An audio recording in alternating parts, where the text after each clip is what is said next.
What's going on, YouTube? Sorry, it's been a while. Welcome to episode 2 of the official Death Rule Lost Code playthrough. Where we last left off, we got through all the prologue stuff. Basically the outline of basically the background behind the story itself. And picking up where we last left off, the game had literally just started. So now is when we're going to start getting into all those choices I mentioned last episode. Sorry it's been so long. I had some computer troubles. It was getting close to the holiday. I ended up having to do things with my family as well. And as well as a few other things anyway. So I'm going to just get rid of this real quick. Okay. And yeah, I also had some personal stuff going on, but that's a different story for another time. Anyway, so let's get back right into it. He heard shouting from outside and began to panic. This is Dwight we're talking about. This is still his point of view. They're already after me. He tried to rip open the end of the tent to no avail until he heard the sound of his PDA speaking to them. Please exit the non-combat area the next minute or your game piece will activate. Dang! No chill whatsoever. A sudden thought clicked in his head. Dwight was in a non-combat zone, so the shouting must have been coming from outside of the area. If he played his cards right, he would probably be able to sneak out of the area to where the fighting wasn't as dense. He peeked his head out of the tent to make sure the coast was clear before making a break for the tree on the other side of the camp. 30 seconds until activation of your game piece. Good. There wasn't much time left to think and he found himself sprinting over to the edge of the clearing. 5, 4, 3. Wow, this game has no chill! Whatever this committee is, they have no chill. Come on. 2, 1. Wait, is that it? Did it change or something? Oh, no. Okay. He made it. Yo, I thought my friend had changed up the story and that was it for your boy. At just the last moment, he dove over the no combat zone's invisible border, saving himself. Even though he had almost just died a few minutes ago, Dwight couldn't help but roll his eyes a bit. He had almost died from sleeping in. That would have made for such a pathetic death indeed. Okay, I'm probably misreading some of this, but... yeah, that would have been really bad. You died because you slept in. Ain't that a big? With it, he got up from the ground and brushed the foliage off of himself. That's when she showed up. The girl with the red shirt and the jacket. She was barreling straight towards him, an insane look on her face and a gleaming bloody knife in her hand. Blood from her previous victim, no doubt. And he was next, but not if he did something about it first. Without a proper weapon in hand, Dwight got down on his hands and knees and searched desperately for anything he could find to defend himself. A sharp stick, a jagged rock, but he wasn't turning up anything. He glanced up in a panic, realizing she was about 2 feet away from him. Not enough time to react. She smashed into him effortlessly and Dwight got leveled. He knew he had blown his only chance to escape. He should have ran when he had the chance. Now he was going to die at the hands of a hysterical girl with a knife. Except, instead of gutting him, she was muttering something under her breath frantically. Excuse me? Hush, you idiot, and keep down. Just as she said that, Dwight could see the 2 scruffy guys from before talking in harsh tones, brandishing wicked-looking swords with jagged edges. Luckily for him, they didn't seem to notice the 2 of them in the brush and quickly moved on. Once they were out of hearing range, the girl sighed deeply and wiped the knife off on the edge of her already red shirt. Hey, a quick question if I may. The hell is going on here? Pipe down, will you? Just because we can't hear anything doesn't mean we're in the clear. And to answer your question, the game of course. By the way, I'm Tinasa. Call me Tina. You can you can thank me for saving your skin later. Right, Tina. So yeah, I'm Dwight. You can just call me that. Or thanks for saving my skin, I guess. Don't mention it. Besides, my partner is dead. What? My partner, her name was Tanya. The guy with blonde hair. He killed without a second's thought.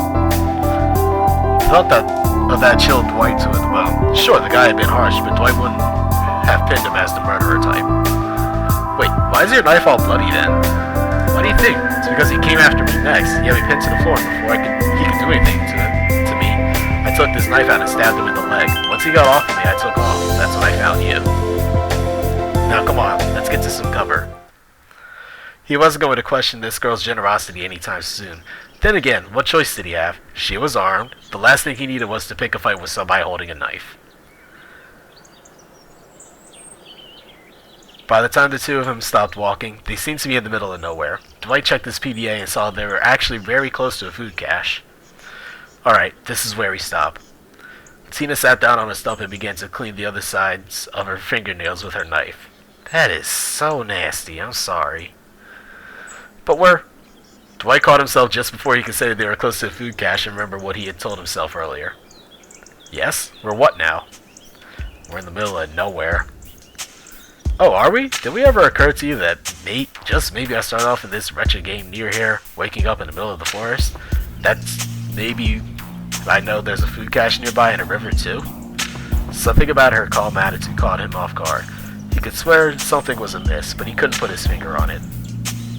Okay, if that's really true, then why aren't we at the food cache instead of here, or even the river for that matter? She sighed as she put her knife through one of her belt loops in her pants and stood up. Are you really that much of a simpleton? You do realize that if we just camped out where all the supplies were, we could be discovered, right? I mean, what if someone figured out there was a food cache nearby and found us there too? It's a bonus for them. More food to eat and more people to kill for their death rules, their objectives, their own perverse pleasure. I guess you have a point there. Oh, do I? If so, how about following my lead instead of questioning my every move? The committee might call this a game, but it isn't. This is life or death. No, this isn't a game. This is the death game, Tina. This is where everyone in it dies. How about instead of yelling at me, you tell me what we do next to get the hell out of here alive? Tina's face showed her evident surprise and initial anger at Dwight's snappy response. Dwight realized that what he was doing wasn't exactly help her like him, but he wasn't about to get pushed around by some stranger either. Look at all that determination in his eyes right now. I'm sorry. You look like a chihuahua, like standing up to like a pit bull or something. Suddenly, her look of surprise and anger twisted into a sly, foxy smile. Good to see you're finally getting more serious about things. Alright, you want to know how you get out of here alive? I'll tell you how. First, fulfill your objective and follow your death rule. Second, don't break any of the game's rules. Yeah, but I already knew that. You didn't let me finish. Oh, well, go ahead then. Finish. As I was saying, you should always follow the final rule above all else. You mean Rule X? No, the final rule is different. It's a matter of life or death, but not just for any one person here. For all of us. For every one of us. It's by far the most important rule in this game. Wait, what's the rule exactly? More importantly, how do you know? The final rule is this. The game will have no more than one male and one female survivor. In the event of failing to abide by this rule, everyone dies. That is cold-blooded. That's impossible. They said we only needed to complete our objectives and our death rules. Does this ring a bell? Rule X. All aforementioned rules can be changed at the discretion of the committee without warning. What are you saying? I'm saying that last night they verbally announced this rule update via our BBAs. They also made it a point to explicitly state that the rule would not be repeated again. I assumed everyone was listening closely, but apparently you weren't. I was sleeping and... Wait, you were sleeping and you missed it? Bruh. You really... My man has no chance, I'm sorry. You have no chance. Oh man, I'm not gonna lie, this is a real life situation, and I was involved in this situation. I would have killed him just for saying that, I'm not gonna lie. Wait, you were sleeping and you missed it? That's incredibly careless. Why'd you stay paired up with that other girl then? Because, as terrible as it is, we both knew that one of us wasn't going to make it all the way, so we decided to help each other out until the other fell. Sure enough, she died almost as soon as the game started. But anyway, none of that matters now. All that matters is that if you want to survive, you need to follow my lead and I'll help you and I get through this, okay? Dwight looked into her eyes. To him, she seemed sincere and as he failed to notice before, amazingly beautiful. Alright, deal. That's more like it. Now let's get started here, shall we? Last night at the campsite I heard those two, Hector and Gabe, scheming something. They suddenly noticed Dwight's hand raised silently above over his head, waiting to be called on. There. Yes, Dwight? Yeah, I don't know who those two you're talking about are. Gabe is the scruffy looking guy, and Hector is the one in the green with the tie that's following him around. You know, those guys who missed us in the woods earlier? Anyway, they may not look like it, but they're both actually in the war. Seriously? Yep, and if I had to take a guess at which one was the mastermind of the two, I'd have to say it was Gabe. By the way he was talking last night, I wouldn't be surprised if he had been a I wouldn't be surprised if he had been a high-ranking officer in the war. He's talking so loud, you heard his plans for the game? Yep, Gabe was so careless. He failed to consider that anyone was listening to his plans. From what I was able to gather from last night's conversation, Gabe is dragging Hector down near the edge of the playing field. He claimed he had a way to free themselves. What, there's a way to do that? Yes. Alongside the announcement regarding the final rule last night, they also told us about special abilities granted to specific players. Eagle Eye, Library, Double Agent, and the most coveted of all, the Skeleton Key. Eagle Eye shows the location of all significant landmarks on the map and many other things. Players are marked with red, weapons are marked with white, traps with blue, and hunters with black on the form of colored dots. That explained why Dwight had been able to see all the food cache locations, the weird colored dots, and the mysterious text on the top of his PDA. Library shows a small tidbit of information regarding all the players as well as their death rule and objectives. The librarian's ability may be compromised by the Double Agent ability. Double Agent allows a player to change their information so that the library ability as well as other players can view it accurately. It has the ability to change the appearance of the owner's death rule and objectives as well as being able to scramble other nearby PDAs. Finally, there's the Skeleton Key. With this ability, players may free another player. Dwight starts skipped the beat after he had heard that. If he could find a player with that ability, he wouldn't need to kill anyone. Going back to the original topic, Gabe seems to think he knows who holds the Skeleton Key ability. With the possibility of being free from the game, it makes complete sense as to why Gabe would travel to such a strange location as the edge of the map. With any luck, either you and I can interpret this player. Either you or I can intercept this player and preserve their ability, hopefully for ourselves. Is all this making sense to you? Believe it or not, like I said in the last video, I actually played the beta of this, so I actually do get all this. If I were playing this in front of like other people, like at my friend's house or something, I would go over it one more time, but since this is a video, that could just be rewinded if you needed to, if you didn't get anything at all. So I'm just gonna go on. Yep, all good. Great, now let's get going. It didn't take long before they arrived at their destination. In fact, they had ended up there much earlier than Dwight had expected. Tina once again found a place to sit down and began to clean her teeth with her knife. Ew! Gross! Stop that! You stop that this instant. You stop that right now. You know, you don't have to stand around now that we're here. Go ahead and relax while you can. After all, killing someone is easier said than done. Dwight sat down quietly and examined the area. The dense forest was closed tightly around them. Bushes and trees covered the trail from which they came. The strange lack of wildfire and the unsettling silence was chilling to say the least.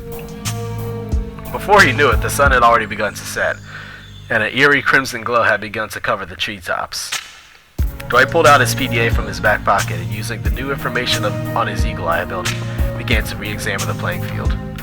He noticed a few black dots in his hard stop, hunters. Fortunately for him, though, they seemed to be spread far and wide and all of them were a safe distance away. A few blue dots he now recognized as traps were set alongside the river and near the food cache locations. He noticed that some white dots had red darts nearly overlapping them, people with weapons. Dwight began to locate himself on the map to confirm Tina was labeled as armed when he noticed that nearby his dot, 3 more were headed their way. He gulped as he put his PDA away and walked quietly over to Tina. He was about to speak up when suddenly her eyes sprung wide open. She looked at him, and they silently nodded to each other in understanding. They peeked out from their hiding spot just as Gabe and a girl came walking into view. Dwight immediately recognized the girl. It's that cute, quiet Mutaga girl from back at the food cache. Why is she with a shifty-looking guy like Gabe, though? Dwight thought to himself, remembering the wicked blade Gabe had with him before. Except for whatever reason, he didn't seem to have it with him now. A quick glance at his PDA confirmed this fact. Why was he unarmed? Suddenly, he stopped walking and turned to the girl with a gentle smile. Here we are. No one will hear us or see us, so your secret will be safe here. Now, remember the little deal we made? She nodded, and Gabe's smile slowly turned into a toothy grin. Very good. Use the skeleton key ability and release me from this game. I will not harm you, Lily, and I will do my best to protect you as I promised. Tina tensed up as she watched the Mutaga named Lily take out her PDA and began to navigate through a menu with a list of names on it. As she did, Tina slowly reached for her knife. Don't. Dwight said in an almost inaudible whisper. What? Really? Give me one reason why I shouldn't jump that creep and stop that Mutaga girl before she uses the skeleton key. We don't know how that thing works. For all we know, the skeleton key ability could be a fake ability set up by the committee or have some sort of time limit. Let's just wait to see how this plays out. The truth was that he didn't want Tina to hurt her. He knew that in the end, Lily would probably need to die, but he wasn't ready for that to happen. Just then, Lily's PDA made two loud, shrill noises as she lowered it, nodding. There, you're free now. Thank you so much. Well, she's dead. Gabe's face twisted into a maddened expression, and Hector stepped out of the forest, stabbing Lily with a large sword while her back was turned to him. Her shocked expression was soon masked in her own blood as she retched, spewing more blood onto herself and Gabe. Hector reached behind him and tossed Gabe a machete, who caught it skillfully. Lily collapsed to her knees and tried to say something to him, but all she could manage were more violent calls. Oh, does little harlot want to know why I betrayed her? Well, it's quite simple, really. He brought down his machete on the center of her head, and Dwight tried his best to not make a sound as he watched in horror. Gabe yanked the blade out of her skull as Hector removed his sword from her back, and Lily's lifeless body fell to the ground. Promises are as good as dirt in war. Words are empty and void of meaning. The only thing that matters in the end is survival. Hector and Gabe began to laugh over the body as Dwight's own body began to convulse in shock. He had just witnessed the death of an innocent person, and all he had done was sit there and watch in silence. But after a moment, Dwight's shock slowly began to be replaced. He felt anger boil up inside of him. He pulled out his PDA and searched for nearby weapons. He only saw one, right behind Gabe and Hector. It was practically suicide, but he knew that if he could reach the weapon, he could get back at them for what they had done. Tina, cover me. And with that, he ran off through the brush, causing noise as he went. Gabe and Hector's heads whipped around and they briefly exchanged a look. Alright, you nosy pest, I'll make a deal with you. Come out here, now, and we'll make your death quick and painless. In your dreams, you filthy murderous bastards. Tina growled under her breath. What does that idiot think he's doing? With that, she went around in the opposite direction that Dwight had gone. Dwight checked his PDA again. He was almost right over the weapon. He checked the ground, and the last rays of day seemed to show him the way. A small beam of reflective light shone in his face, and as he looked from behind the cover of his hand, he saw a small dagger. Dwight reached out for it. His fingers touched the hilt, and Gabe burst through the brush, looking at him with a delusional gleam in his eyes. Well, looky here, a little pig, all alone. Looks like good old Hector is going to have to miss out on all the fun. I told him he should have followed me. He licked his lips as he slowly approached Dwight. He didn't seem to notice that Dwight had the dagger. Don't be shy. Say something. I promise not to bite. He grinned with wide eyes, now standing over Dwight. Any last words? Dwight mumbled into Gabe teased him, putting a hand up to his ear mockingly. Come on, speak up. I said, go to hell. Dwight lashed out with the dagger and slit Gabe's ankle. Gabe screamed his pain as he lashed out at Dwight, who barely managed to avoid the machete as he ran. Once out of the brush, Dwight began to distance himself from his opponent. After a moment, Gabe limped out into the open. Smart-ass little punk. Don't think that'll let you stop me. After all, I've been free from my death rule and finished my objective. Take the life of an innocent, rather, one who is not yet killed on the battlefield. You're sick. Gabe smirked as he remarked, "Don't hate the player, hate the game." Despite his damage angle, Gabe still managed to move rather swiftly, nearly lobbing off one of Dwight's ears and a good portion of his head as he daringly dodged his attacks, stabbing him in the side as he ran by him. You don't have to do better than that, kid. Gabe feigned a blow to the head and instead lashed downward, catching Dwight on his shin. Ah! It's okay if you want to scream. Most people did when I ended their miserable lives during the war. Screaming. It's a sound of defeat, of submission, of my victory. Gabe lunged again, but this time Dwight has learned his lesson. He leapt back from Gabe's strikes and grabbed the dull end of the side of the machete. Gabe's eye widened in surprise. Dwight quickly took the opportunity and stabbed upward at Gabe's face, hitting him in his right eye. Gabe screeched loudly as he dropped his machete and grabbed at the dagger stuck in his eye. Dwight retrieved the machete and, almost in a mechanical stroke, ran the blade across Gabe's throat, spraying blood into his eyes. And he's dead too.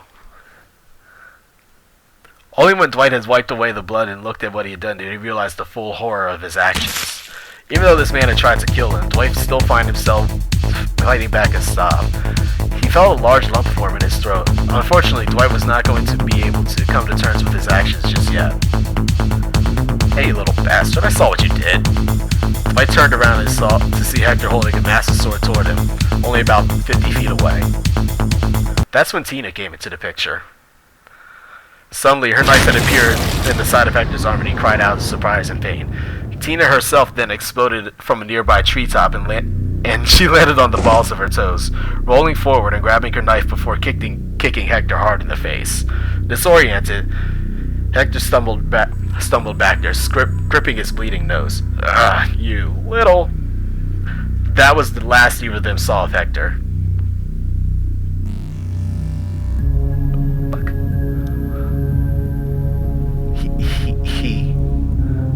As soon as they recovered from the initial shock of the blast, Tina went over to Gabe's body and pulled the dagger out of his eye without so much as a flinch. It was only then that the realization started to set in for Dwight. They had survived their first encounter with other players as a team and had somehow emerged victorious. They killed 200 human beings and they were responsible for it. Tina turned around, back around just in time to see Dwight hurl all over the grass in front of him.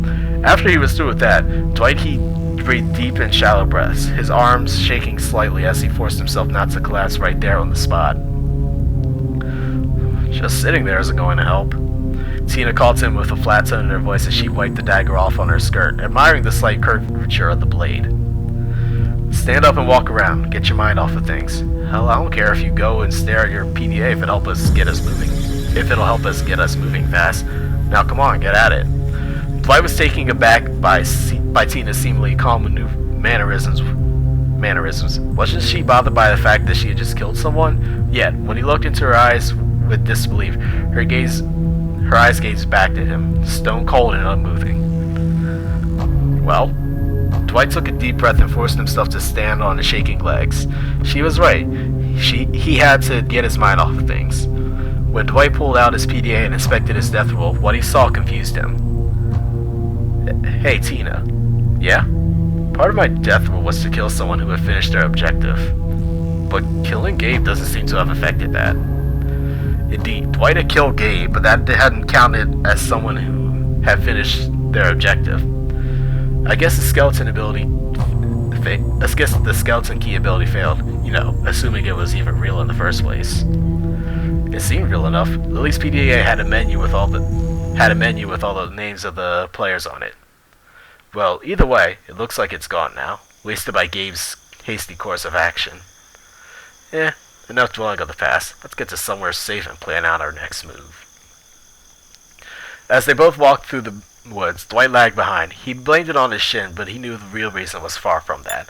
Although his shin was bothering him a bit, it was it was really the new words that had appeared on his PDA that bothered him more.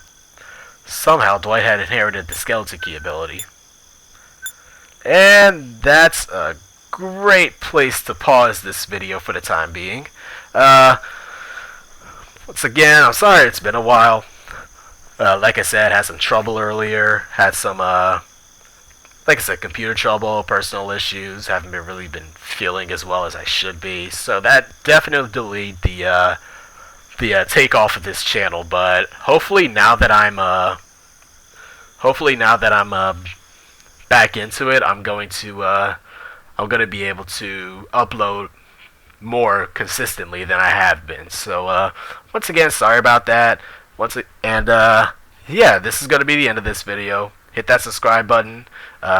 Hit that thumbs up. Once again, shouts out to Hujiri and Katon, everybody at MSI Games who made this wonderful game.